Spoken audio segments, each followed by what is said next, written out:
Good evening. How is everyone tonight on this lovely rainy night in Baltimore? Yes, it's raining. We've been having thunderstorms most of the afternoon on this Mother's Day, but that's okay. The rain kind of sets the mood for Sunday evening mysteries, does it not? Okay. So, Sharon Schultz here. Um, I'm known as the Bay Lady on the virtual tour circuit. I've been doing virtual tours around the Chesapeake Bay area where I live for the last several years. So this is one of my favorite little things to do. Mysteries. I love mysteries, always have. So mystery night tonight is usually reading several chapters from a book that we've started, which we will do. And then we usually do some other kind of little mystery related thing. Usually a mystery to solve.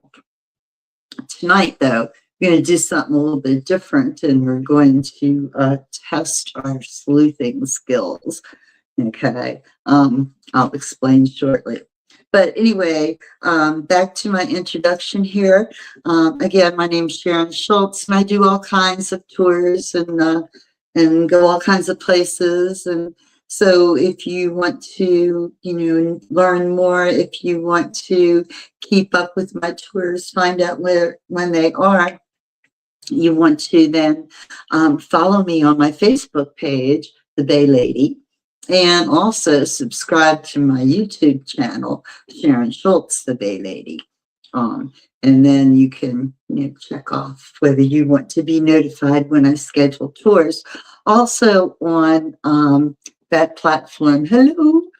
Also on that platform is some links to virtual tour platforms that carry my tours, that list them on your calendars and advertise them and such. So you can really catch up with me in a lot of different places. I make it really easy, right? Also, there's another link on my pages to buy me a coffee. That's where you can support my content if you so desire. All support, of course, is quite appreciated. Let's see, somebody is chatting at me, said hello. Hey, Annette, how are you? So let me start. I said I wanted to do something a little bit different tonight. So the 5-minute mystery booklet here is by Jack Patchua, and he is like the mystery king. This man writes them, teaches them, does them. He's incredible. He writes books, he writes plays, he conducts workshops and just all kinds of things. He's like the mystery guru, right? I've participated in several of his mystery plays, and they are outstanding. They're very well done. Anyway, what we're going to do tonight is a little thing in his book here called Global Sleuthing Quiz.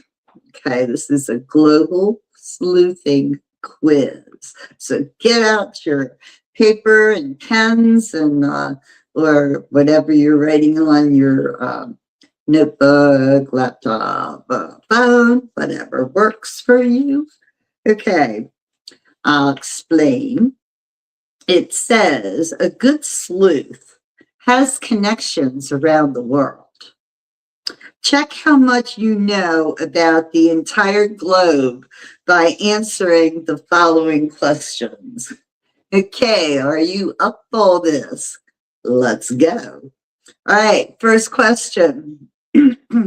If you are driving 100 kilometers per hour, how fast are you traveling in miles per hour? Okay, if you're driving 100 kilometers per hour, How fast is that in miles per hour? Okay, you got to do a little calculating there in your head. Of course, you also have to have memorized just what a kilometer is, what driving, what miles per hour are, what ratios they use, et cetera, et cetera. Okay, so question one, if you're driving 100 kilometers per hour, how fast are you traveling in miles per hour? Everybody got it? Anybody know? Anybody want to guess? I'll let the clock tick here for a minute. Tick tock, tick tock, tick tock, tick tock. And the answer is 62 miles per hour. How about that, right? 100 kilometers per hour equals 62 miles per hour. That's a big difference, right? Question number 2. The following cities are the capitals of which nations? Oh, this is good. Oh my goodness. Oh my goodness. The following cities are the capitals of which nations? Okay, here's the cities. Bratislava, Ulaanbaatar, Nairobi, Wellington, and Reykjavik. I'll spell it. I can't really pronounce it. It is spelled Reykjavik. Reykjavik.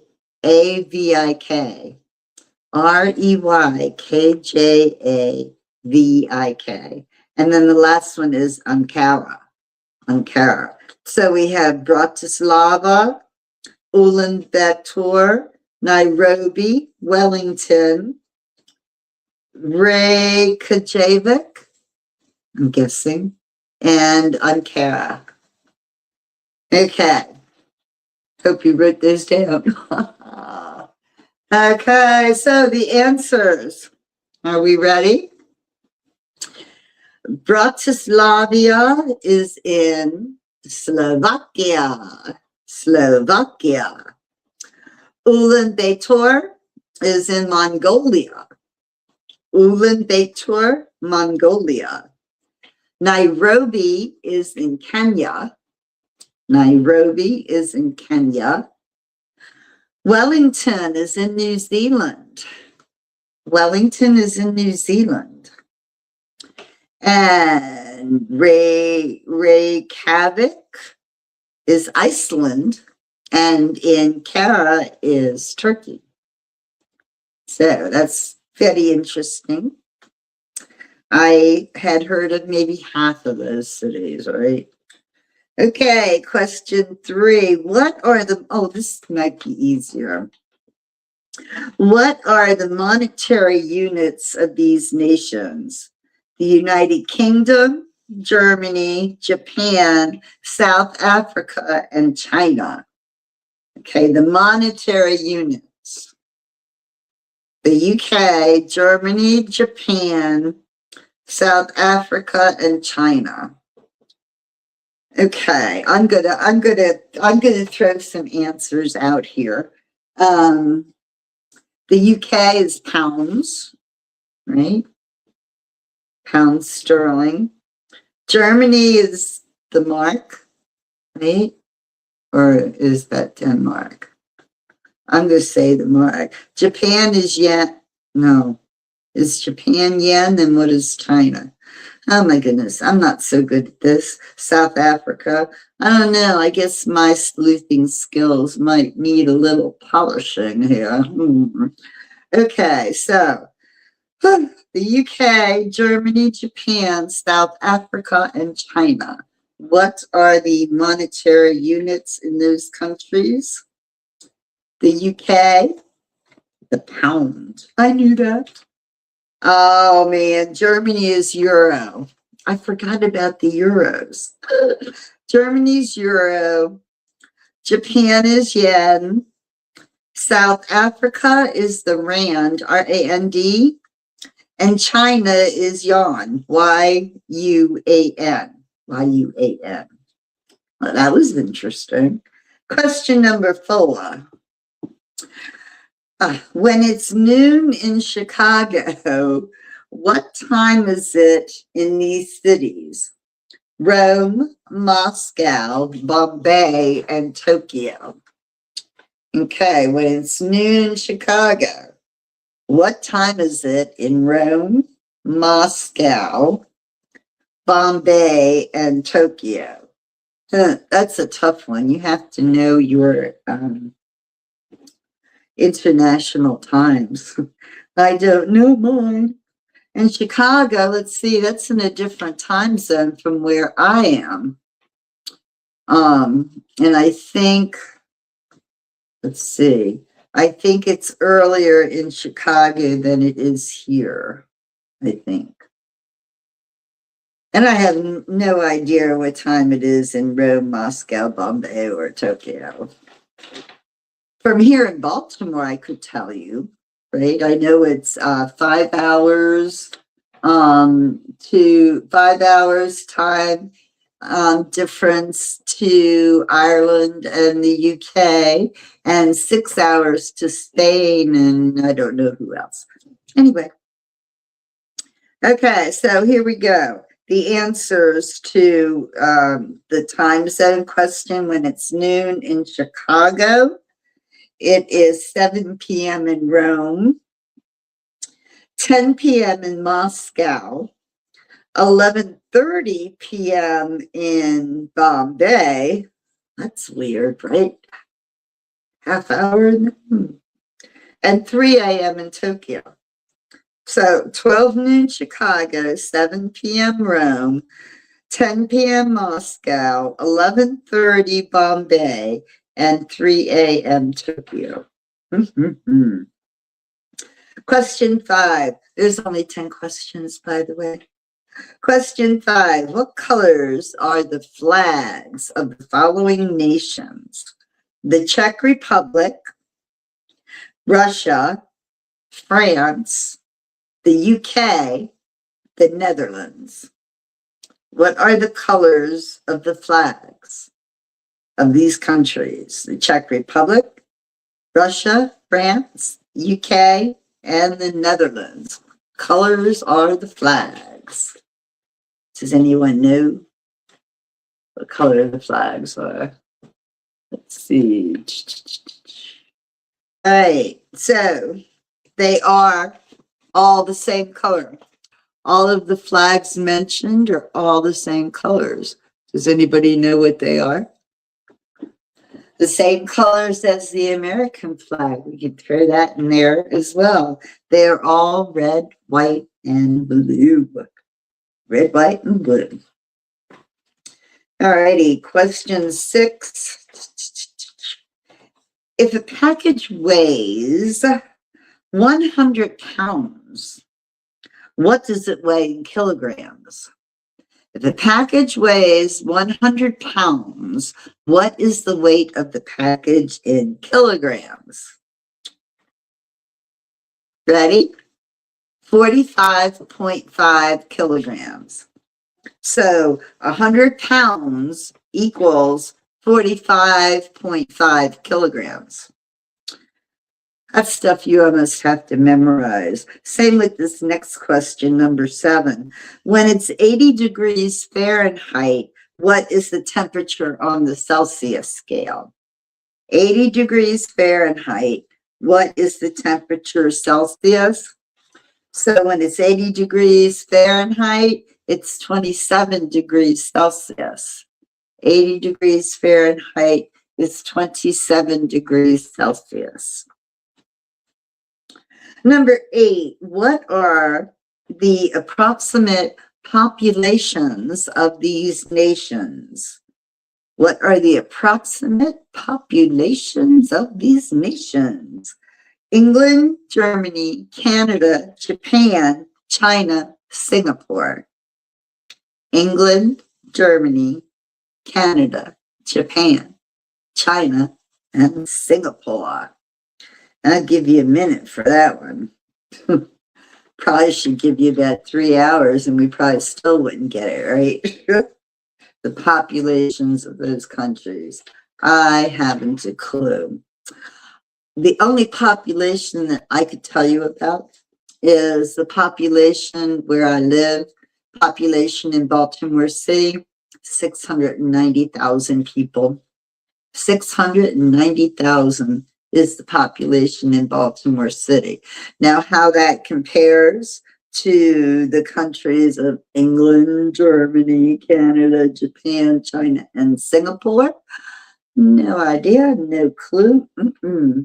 Okay, so the answer, you ready? England has 60 million people. Germany has 80 million. Canada has 27 million. Japan has 125 million. Singapore has 3 million.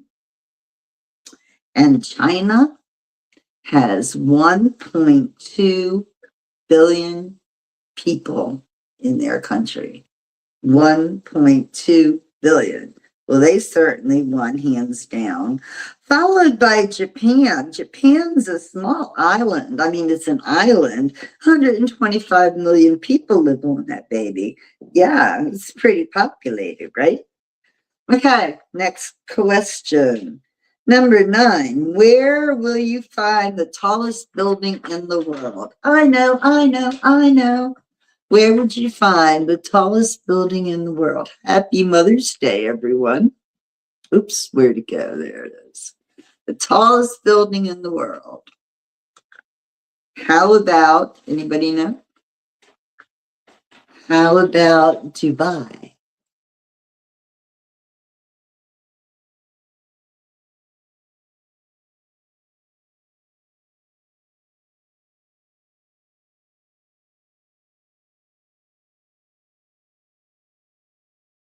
Yo, there I am. Let me get rid of this other little camera. Hold on there. Okay, we're back. Yay. Yay. Okay. I figured out how to list comments on my screen. Problem is I can't read them. The print is like that. Holy guacamole. I can't see it to save my soul. Okay, the answer, right? The answer, where do you find the tallest building in the world? That would be Dubai. Dubai has the tallest building in the world. It is spectacular. It is a hotel that you can stay in. Oh my God, it's so very tall. I don't know how tall, but it's the tallest one in the world. Last question. If you buy 40 liters of gasoline, how many gallons is that? 40 liters of gasoline, 40 liters of petrol is how many gallons? Anybody know their liters and gallons? Liters and gallons. Okay, so 40 liters is equal to 10.6 gallons. Why do we got a 0.6 in there? Make it more difficult. 40 liters equals 10.6 gallons. Okay. All right. Wasn't that fun? It was more like a geography or world history. I don't know. But that was kind of interesting. My question is, why do we have Fahrenheit and Celsius? Why do we have, kilograms and miles per hour? I mean, why can't it all be uniform? Wouldn't that be easier? I think so. I think it would. It seems like the U.S. Has their little quirky systems and everybody else has the other one, at least most of Europe, as far as I can tell. Could be wrong. I don't know. Okay, so now it's time for everyone, you all out there, whoever you are, wherever you are, I should say. Now it is time to get yourself something to drink, maybe a hot cup of tea, cup of coffee to keep you awake, a glass of wine to chill, whatever your preference. Something nice to drink, a nice chair, a comfortable chair, maybe a recliner, or maybe curling up on the couch. And just kind of relax and close your eyes, and I will read you a bedtime story. How about that? The book that we've been reading these last few weeks is called The Haunted Attic. It is a Judy Bolton mystery. Okay, Judy Bolton mysteries are written by Margaret Sutton. Now, Margaret Sutton, well, let me just read you about Margaret Sutton, the author. Margaret Sutton was born Rachel Irene Beebe, and she was born in Pennsylvania in 1903.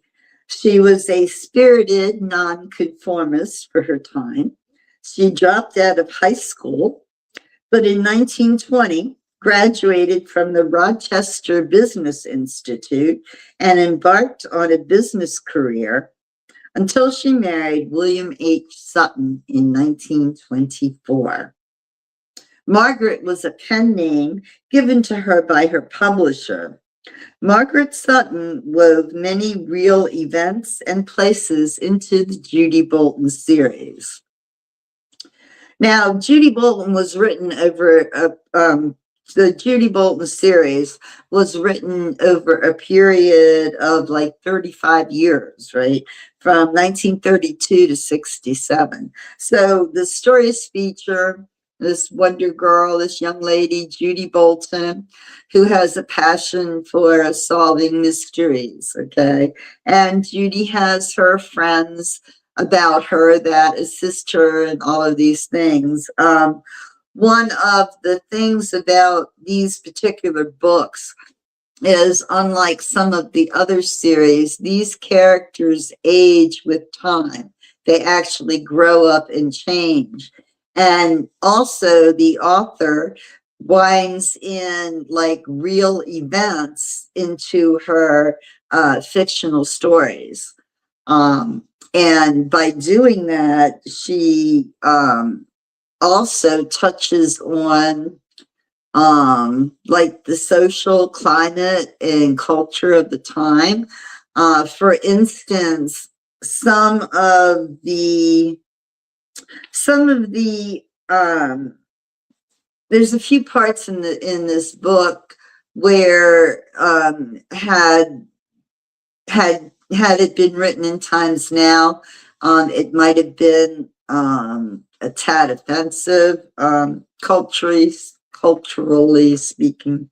Anyway, it's a book, okay? It's a fictional story, and it was, remember, written in another time, another ambiance, another influence. There weren't influencers then, right? And just a little bit about Judy Bolton. Her books are noted for their realism and social commentary. Unlike most other characters, Judy and her friends age and mature and often deal with important social issues. To many, Judy is a feminist in the best light, smart, capable, courageous, nurturing, and always unwavering in her true beliefs, a perfect role model. So we have read the first 6 chapters in The Haunted Attic. I'll give you a brief little synopsis here about it. The Boltons move into a large rambling house reputed to be haunted.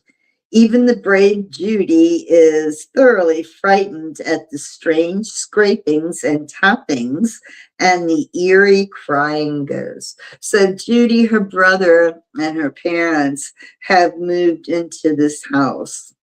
And we'll continue with chapter 7, Tracks. The opening in the ceiling had been left uncovered. Judy caught hold of the sides of the queer doorway and lifted herself up so that she could peer into the dark attic. 2 shafts of light from the 2 round windows showed her that the attic was by no means empty. Boxes, dishes, paper, a trunk, and an old bird cage near the window were only a few of the things that she beheld in the dim outline. A floor of rough planks covered only about half of the attic, and the place smelled perfectly dreadful. Horace, she gasped, get me a gas mask. It smells like something dead up here. But do you see anything? He wanted to know. Horace is Judy's brother. Not yet, nothing except a lot of junk piled up. Oh, this odor is awful. I don't see how a respectable ghost could stand it. I can't stay up here another minute. Guess we've both had enough of this unearthly stuff for tonight, Horace agreed as he took his sister's hand and helped her down from the pile of boxes. It was getting late, and Judy had almost forgotten the task ahead of her. But she had promised Kay Vinson that she would return her notebook in the morning, and the history lesson must be finished. She filled her fountain pen. Wow, she filled her fountain pen. Does anybody know what that's about? She filled her fountain pen, wiped the point on a piece of tissue paper, and was about to settle herself to her note copying again when, to her dismay, she noticed that Kate's carefully prepared pages were covered with dirty brown tracks. What could have made them? Judy was too upset to ponder this new mystery. She tried to erase the strange smudges, but only succeeding in making the page look worse. Horace, she cried in despair, come and see what happened to this notebook. Oh, what shall I do? He stared at the tracks in horrified silence. It was apparent that the page was hopelessly blotted, but he could think of no solution to the problem. Couldn't I copy them all over again? Asked Judy. Copy Kay's notes? That will never do. The teachers will not accept notes in anyone else's handwriting, and you would have a time imitating it. You'll just have to apologize to this girl, Harry Vinson's daughter of all people, and I know how snippy she is.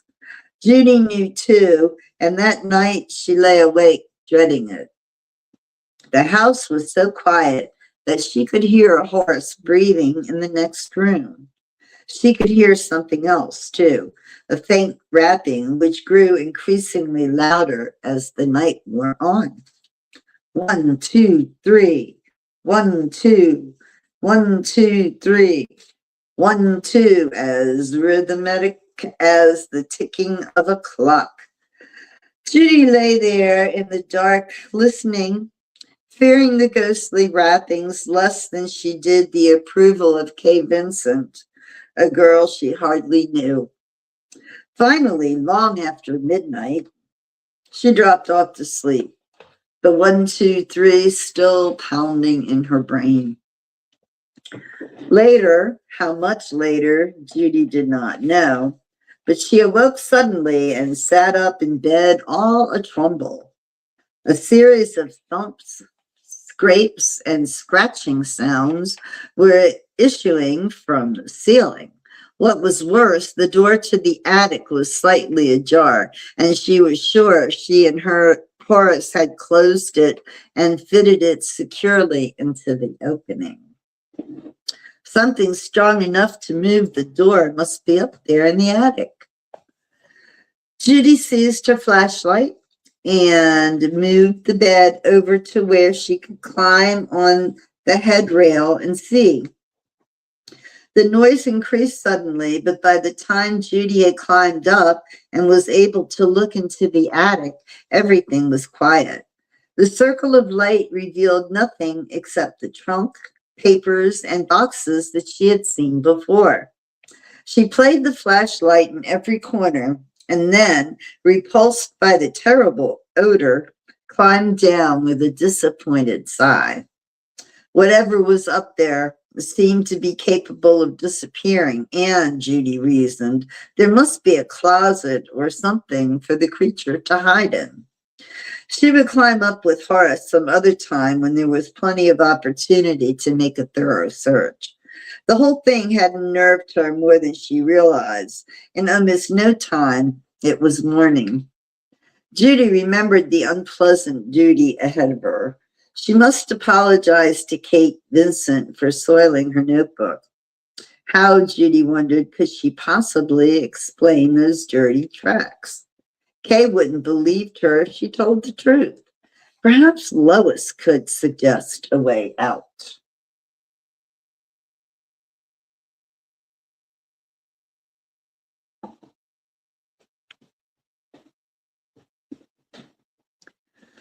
Okay. But when Judy called at the palatial door of the Farrington pet dwelling, the maid informed her that Miss Lois had left early. She had probably stopped for Lorraine. As she walked on toward school, Judy consoled herself with the thought that Lois might be in the study and in the study hall, and in that case, she could depend on her to sympathize and help straighten things out with Kay. The study hall was almost empty when Judy arrived. A group of girls were standing in a far corner, talking and laughing. To her dismay, Judy noticed that one of the girls was Kay Vincent. Almost immediately, she came forward and demanded her notebook. Judy had expected Kay's cold stare, but was quite unprepared for what followed. You couldn't keep anything clean, Harry Vincent's daughter stormed. I might have known that. Anyone that would live in Vine Thompson's dirty house. The house isn't dirty, Judy defended hotly. We cleaned it thoroughly before we even moved our furniture in. You couldn't clean up such a house, said Kate angrily. Well, answered Judy angrily, your father didn't even try. He didn't tell us about that woman who was murdered there either. Who was she anyway? Kay's eyes narrowed and she seemed to be looking through, not at Judy. If you know about her, she retorted spitefully, you wouldn't stay in that house another night. Is that so? Judy's cheeks were hot with anger, her eyes red from lack of sleep, and altogether she made a most unhappy picture as she stood in the aisle storming at Kay. If that's the case, your father has a lot of nerve offering the house to a hero like my brother. I suppose that was his way of dodging taxes on a place he couldn't rent. But don't worry, it will take more than Vine Thompson's spirit to scare us away from the house. And any information I get, Kay Vincent, I won't get from you. But Harry Vincent's daughter had not heard this outburst of temper. She had left the study just as Lois entered and stood in the doorway with a surprised and hurt expression in her brown eyes. How could you? She asked. Oh, Judy, I'm so disappointed. Perhaps Lorraine was right after all, and you are not the kind of girl we want in our group. And I did hope that you would try and be a lady like Kay Vincent, I suppose, interrupted Judy with anger still in her voice. Well, at least Kay says her unkind things in a ladylike way. I don't know what she said, but I am sure you could have answered her without losing your temper. That isn't the way to make friends, Judy. It's the way to lose the few friends you have. I've tried to be true to our pledge and treat you just the same as I do Lorraine, but you don't realize how hard you are making it for me. Judy did realize suddenly and hung her head. I'm sorry, she murmured. It's hard for me too. That evening, Judy went for a walk to think things out alone.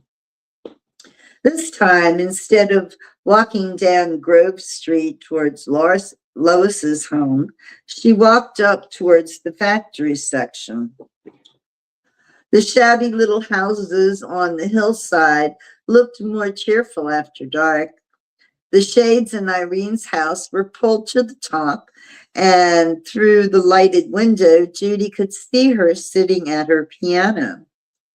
She stood for 10 or 15 minutes listening to Irene as she played and sung old-time melodies for her father, who seemed to be a cripple. His crutch rested beside his chair. Irene had just closed her piano and turned out the light when Judy realized that she was not standing alone. A man had been standing beside her, and now he turned and spoke. "Nice music, wasn't it?" he said. "Why, yes, I enjoyed it." Judy spoke guardedly. She had recognized the voice of the man who had trimmed their hedge and attempted to prune the tree. She was not anxious to engage in a conversation with him, especially on Upper Grove Street. "I'll have to hurry home," she said. "Wait a minute." The man caught her at her arm. "Don't mind if I walk with you? It's dark along here." Judy knew it was dark. She glanced fearfully at the deserted factory across the street, and then at the man who was quickening his pace to keep step with her. She would have preferred darkness to his company. "Ain't afraid, are ya?" "Oh, no, but I don't know you. I'd rather walk alone." "Sure you know me," he insisted. "You're the doctor's daughter. I've been kind of hoping that your pa would have some more work for me. Ain't there anything you want done inside the house?" "No, I'm sure there isn't. Mother and I take care of that." "Yeah? How about cleaning the attic? You ain't been up there yet, eh, miss?" Judy gave a little start. She could not truthfully say no, and she dared not say yes. She was a little worried. "What makes you think the attic needs cleaning?" she asked. "Sort of suspicioned it, that's all. Most women folks don't relish cleaning dark holes." Dark holes.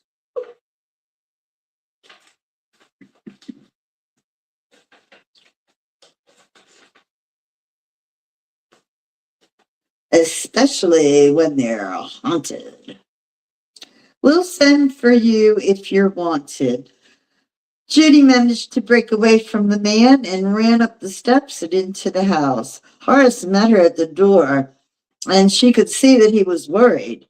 "Who is that man outside?" he wanted to know. "The feller who cut the grass," Judy replied as she threw her coat on a chair arm and sank in the chair beside it. "I hope Dad doesn't hire him again. He's altogether too familiar." "I didn't like his face either," Horace agreed. "Judy, I wish you wouldn't go out alone at night. There are plenty of people who would enjoy walking with you. Peter Dobbs, for instance. He was here while you were out talking about his folks again and seemed anxious about his grandmother. Dad gave him some medicine for her." "Oh, I wish I had been here." Judy was genuinely disappointed. "Peter didn't say any more about his own folks, his parents, I mean, did he? Only that he doesn't think his grandparents will ever tell them who they were." He seemed quite certain that they wouldn't answer questions. Funny business, I call it. Judy, I've got a surprise for you. Really? Yes, and it's alive. Come on up in your room and see. Wondering, she followed him up the stairs. Okay, we shall read on in just a half second here.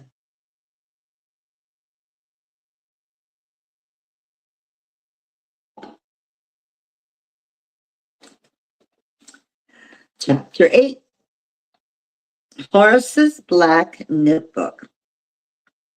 I'll give you 3 guesses. Horace paused with his hand on the knob of the door to Judy's room.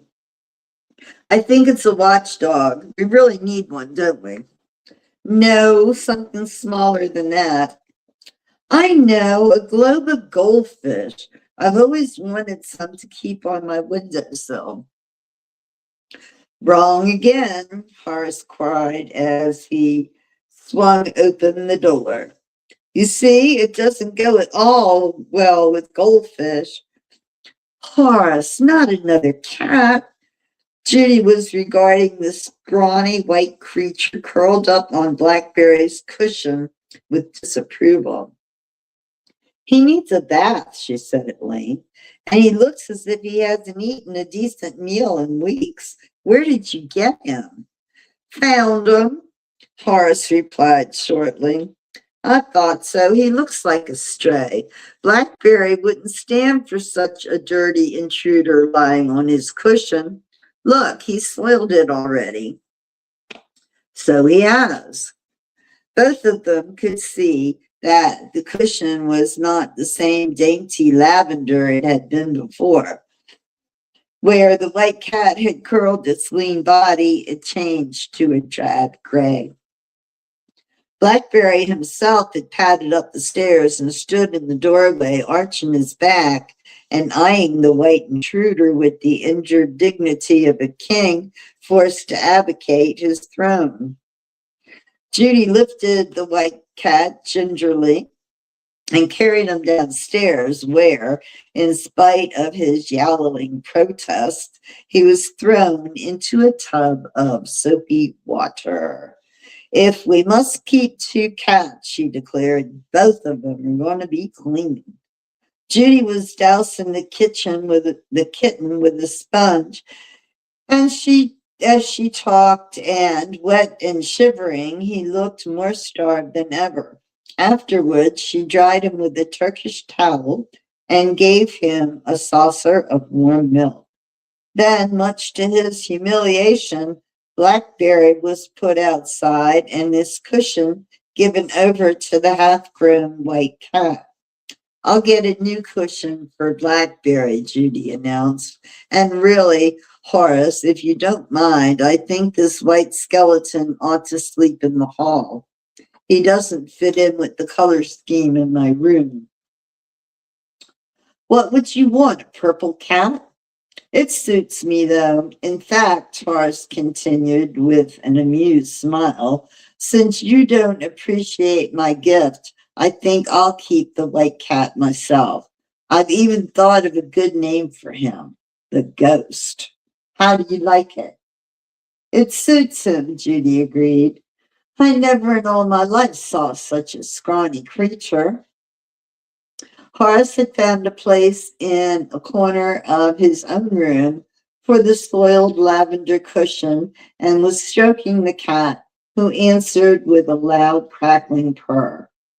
It sounds as if he has asthma, Judy said in disgust. You really ought to give him some medicine. Maybe Dad can suggest something. I'll ask him, Horace promised, and seated himself beside the table where he usually did his writing. He sat there thoughtfully tapping on his chin with the end of his pencil.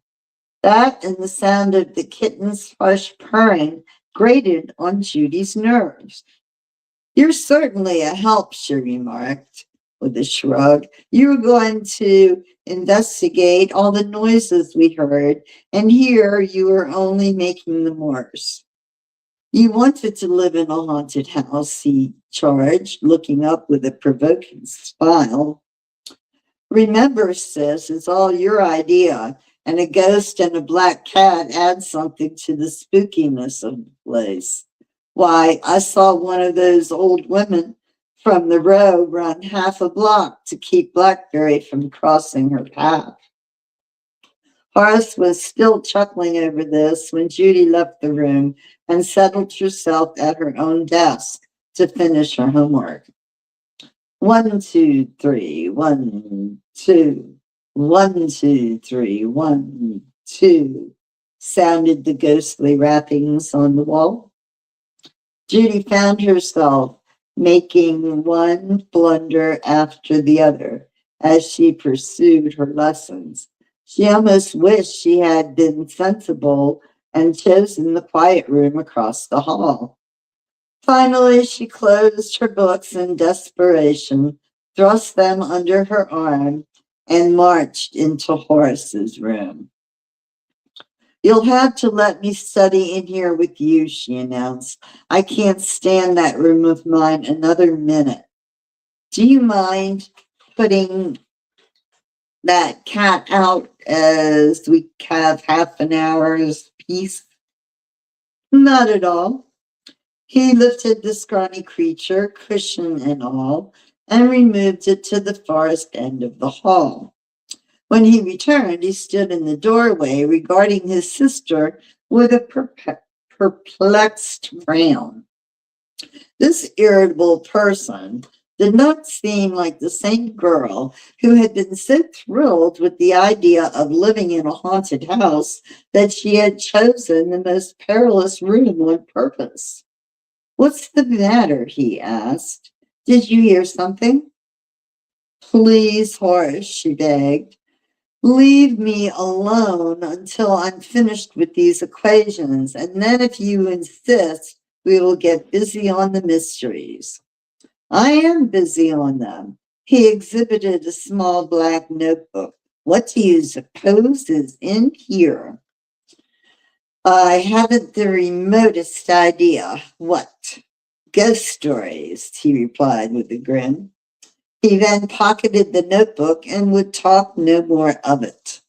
Well, if he's so good at solving mysteries, Judy said to herself the following night, what she attempted to do when she attempted to do some studying in her room, he ought to be interested in this one.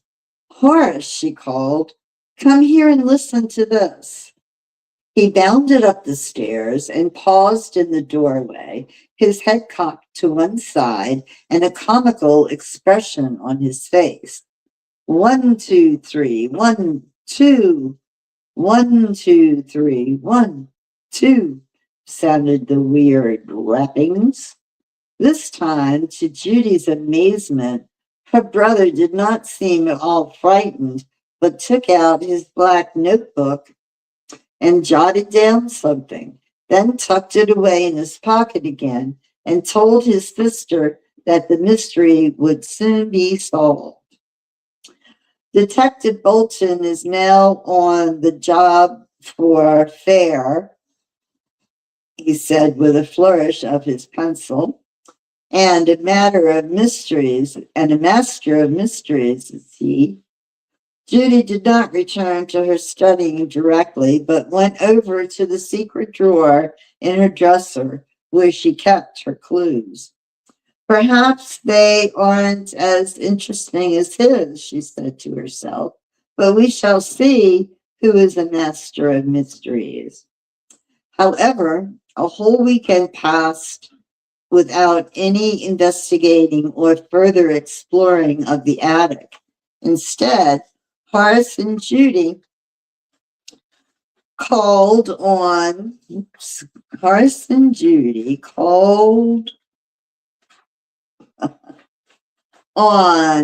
the Dobbs family after a quiet morning at church.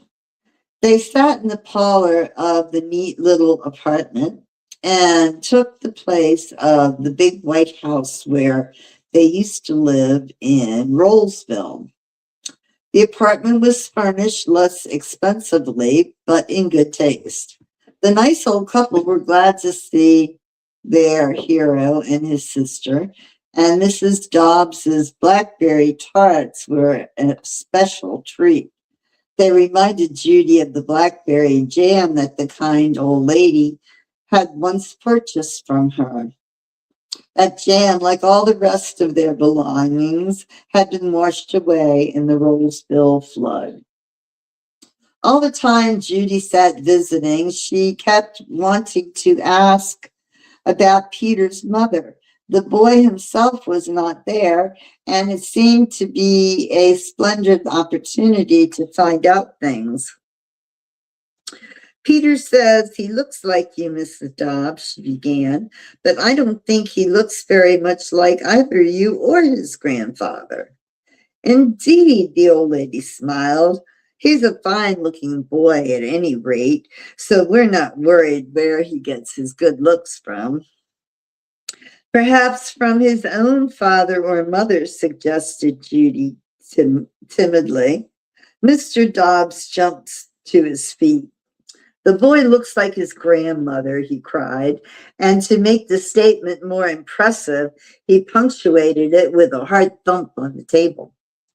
It's his grandmother's eyes he's got, and her nose, and her hair, and her complexion. There isn't any doubt about it. There was an absolute silence for several minutes after that.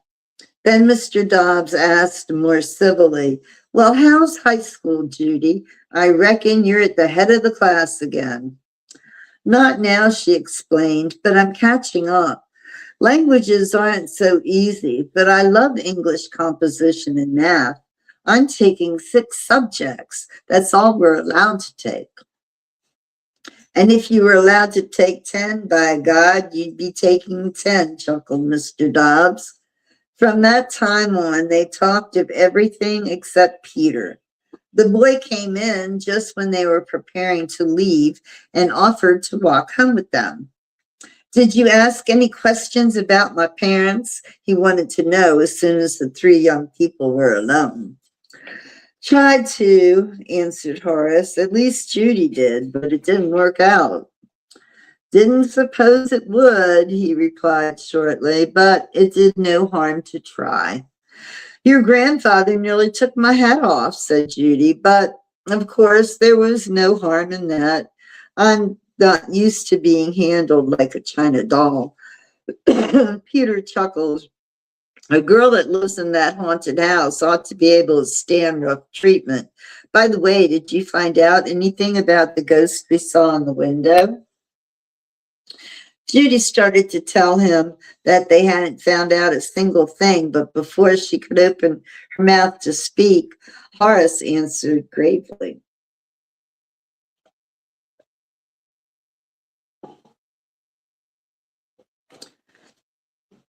The results of any investigation on the part of the committee are to be withheld until the day of the grand demonstration, when all will be divulged and expounded. Who was it that read the dictionary? Asked Peter. You or your sister? I did, laughed Judy, but he uses the big words oftener. I will act as an interpreter if necessary. She found it easier, however, to interpret her brother's words than his actions.